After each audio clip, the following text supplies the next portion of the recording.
Hey guys, in all the examples that we've talked about so far, if we've written the rate law, the rate is equal to, let's say, k times a to some power times b to another power.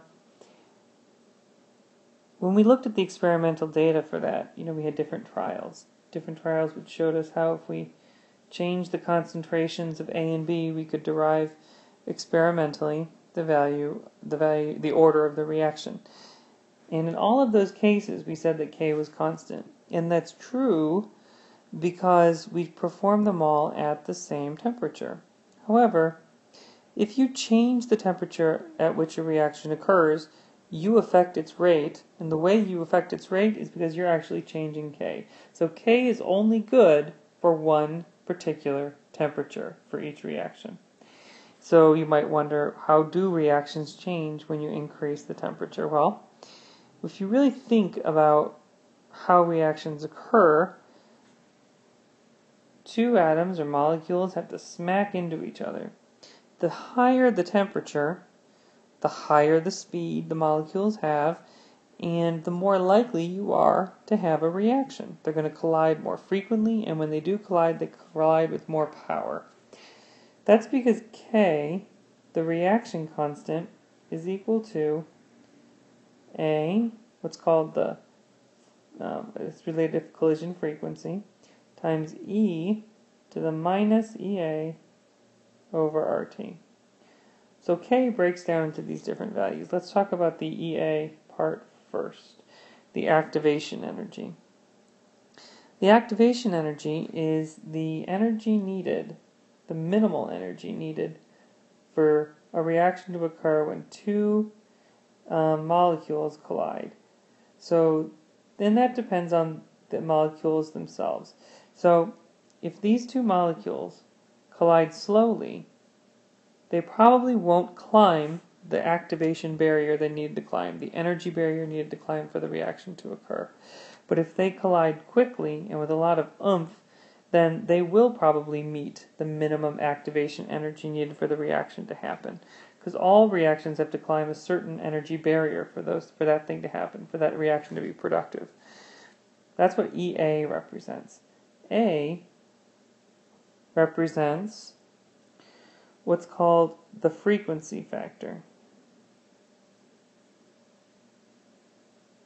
Frequency factor.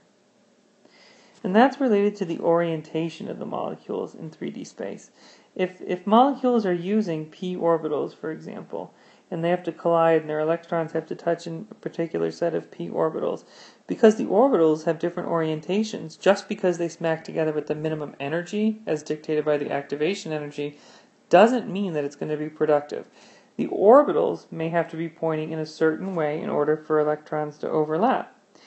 Now, s orbitals being spherical would have a much easier time being productive because there's really no sort of spatial orientation requirements if they're spherical. But if you've got something like p orbitals or d orbitals that are only pointing in certain directions, not every reaction is going to be productive.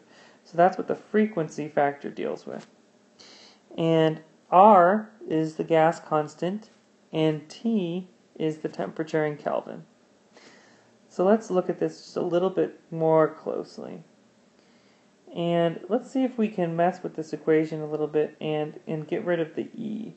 So I know that natural logs are the inverse of E. So if I take the natural log of both sides of this equation,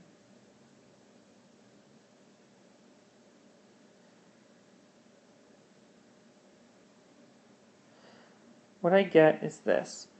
And if you remember, the natural log of A times B is equal to the natural log of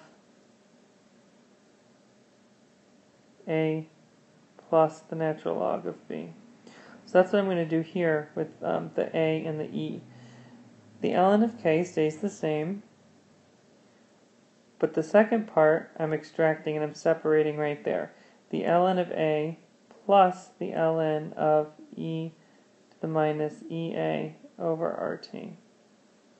And when I do that,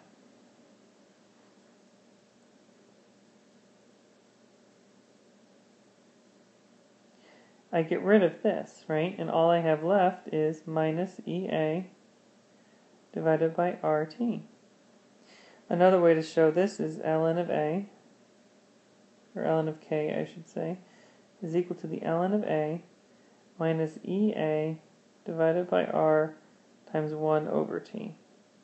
And the reason I say this is because if you graph this as the natural log of K, so you measure the rate constant at different temperatures, and you take the natural log, and you plot that of 1 as 1 over T, what you get is a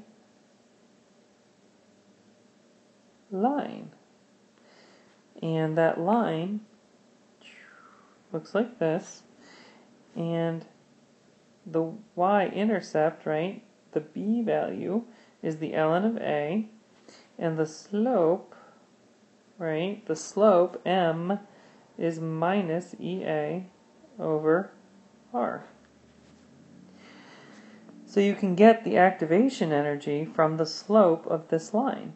The slope of this line is equal to minus EA over R. R is a constant, so we would factor that in. Because it's a straight line, this equation can be looked at from two different places, right? At temperature 1 and temperature 2. And because you can look at that at two different places, you can derive the following relationship. You can predict what the rate constant will be. So most of the time in this equation, your unknown is the K2, and that's why you're doing it. In this equation, it's equal to minus EA over R times 1 over T2 minus 1 over T1. So if you know the reaction or the rate constant K1 at any given temperature, you can plug in T2, right? So this will be known because the question you're saying is, well, if K is equal to, X at temperature 1, what is K2, right? What's the new K at temperature 2? You plug in temperature in Kelvin units, you have your activation energy, which you're either given or you can figure out from the slope of this line, and you have your K1, and then this becomes your unknown here. This becomes the unknown, and this is what you solve for. And just so we're all clear on one more thing, the R we use is 8.314 joules per mole K. This universal gas constant, it's almost always used as 8.314 when we're talking about energy, right? Because it has joules of energy. And when we're talking about it as gases, that's when it's the 0.0821. But because we're using this more in terms of energy, this is the unit that applies here. And so this is the second form of the Arrhenius equation. And you can use this to determine what the new rate constant is.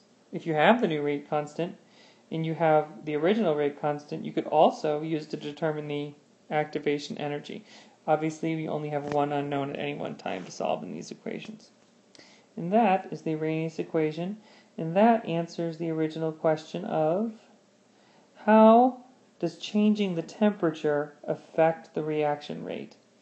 As a review, it affects the reaction rate because it affects K, the rate constant.